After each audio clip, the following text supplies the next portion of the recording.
jamani, watoto wapate chakula, na si chakula tu, kiwe ni chakula chenye virutubisho. Maana yake wataalamu wetu wa lishe wahusike kututhibitishia kwamba chakula kinachotolewa kina lishe, virutubisho vya lishe.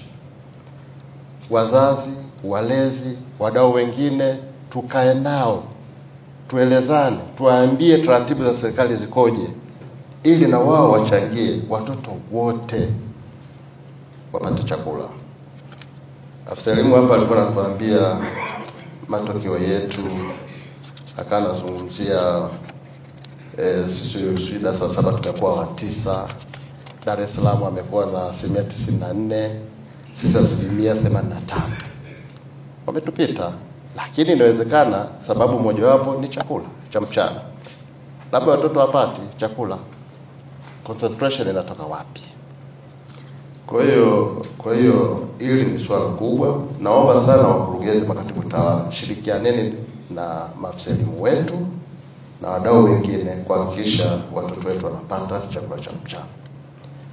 Tumekwenda maeneo mbalimbali katika halmashauri zetu, unapata malalamiko. Maeneo mengine wanakuambia walimu wako wengi kwenye shule moja. Si ajabu somo moja na walimu wengi, lakini unaenda maeneo mengine wanalalamika walimu ni wachache. Tusimamie msawazo wa walimu. Tusirundike walimu kwenye eneo moja tukaumiza walimu wengine kwenye eneo lingine. Hili nalizungumza kwa msisitizo. Yale maeneo ambayo ninyi wakurugenzi yako ndani ya uwezo wenu, katekelezeni. Yale ambayo yako kwa katibu tawala mkoa, leteni mapendekezo yenu, katibu tawala mpata atazingatia kwa usawa kabisa. Ninaomba hilo tukalizingatie.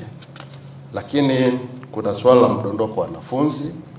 Ushahidi upo kwamba watoto wanaanza shule ya awali, darasa la kwanza, wakiwa na idadi hii. Unavyofika darasa 4, unavyofika darasa 7, idadi imepungua sana.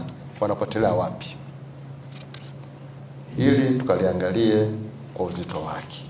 Tungependa kuona watoto walioanza shule ya msingi wanamaliza darasa 7.